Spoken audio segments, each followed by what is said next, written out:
নমস্কাৰ ছাৰ বাইদেউসকল, পুৰণি পেঞ্চন পুনৰ প্ৰৱৰ্তন কৰাৰ ওপৰত কেন্দ্ৰীয় চৰকাৰে এটা বৃহৎ সুখবৰ দিছে। হয় ছাৰ বাইদেউসকল, এই পেপাৰখনতে আজিৰ এই সুখবৰটো আছে। প্ৰথমতে চাব, নৰেন্দ্ৰ মোদী চৰকাৰে পুৰণি পেঞ্চন ব্যৱস্থা পুনৰ প্ৰৱৰ্তন কৰাৰ ওপৰত এটা বৃহৎ সিদ্ধান্ত গ্ৰহণ কৰাৰ পথত। চৰকাৰী কৰ্মচাৰীসকলে দীৰ্ঘদিন ধৰি কেন্দ্ৰীয় চৰকাৰক দাবী জনাই আহিছিল যে NPS ব্যৱস্থা বাতিল কৰি OPS পুনৰ প্ৰৱৰ্তন কৰিব লাগে। আৰু ইতিমধ্যে কংগ্ৰেছ শাসিত ৰাজ্যসমূহত কংগ্ৰেছ চৰকাৰে তেওঁলোকৰ চৰকাৰী কৰ্মচাৰীসকলৰ বাবে OPS অৰ্থাৎ পুৰণি পেঞ্চন পুনৰ প্ৰৱৰ্তন কৰিছে। আনহাতে যোৱা লোকসভা নিৰ্বাচনতো কংগ্ৰেছ দলে চৰকাৰী কৰ্মচাৰীসকলক প্ৰতিশ্ৰুতি দিছিল যে যদি কংগ্ৰেছ দলে চৰকাৰ গঠন কৰিব পাৰে তেন্তে চৰকাৰী কৰ্মচাৰীসকলৰ দীৰ্ঘদিনীয়া দাবী OPS পুনৰ প্ৰৱৰ্তন কৰা হ'ব।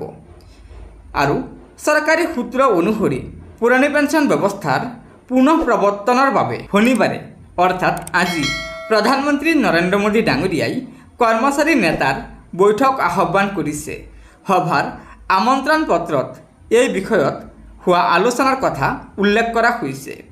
কেন্দ্ৰীয় চৰকাৰৰ কৰ্মচাৰীসকলে প্ৰধানমন্ত্ৰী ডাঙৰীয়াই এই সন্দৰ্ভত এটা ভাল খবৰ দিব বুলি আশা কৰি আছে, কিয়নো বাজেটত নিৰ্মলা সীতাৰমণ ডাঙৰীয়ানীয়ে ভাষণত কৈছিল যে NPS ৰিভিউ কমিটিয়ে পুৰণি পেঞ্চন ব্যৱস্থা পুনৰ প্ৰৱৰ্তন কৰাৰ ওপৰত বিষয়টো ভালদৰে পৰ্যবেক্ষণ কৰি আছে। আৰু বিশেষকৈ ৰাহুল গান্ধী ডাঙৰীয়ায়ো বিগত 2-3 বছৰে কেন্দ্ৰীয় আৰু ৰাজ্য চৰকাৰৰ কৰ্মচাৰীসকলক আশ্বাস দি আহিছে যে কংগ্ৰেছে পুৰণি পেঞ্চন ব্যৱস্থাটো পুনৰ প্ৰৱৰ্তন কৰিব বিচাৰে। কেন্দ্ৰৰ ওপৰত প্ৰবল চাপৰ সৃষ্টি হৈছে। চৰকাৰী সূত্ৰ অনুসৰি চলিত বৰ্ষত মহাৰাষ্ট্ৰ, হাৰিয়ানা আৰু জম্মু কাশ্মীৰকে ধৰি মুঠ 4খন গুৰুত্বপূৰ্ণ ৰাজ্যত বিধানসভা নিৰ্বাচন আছে।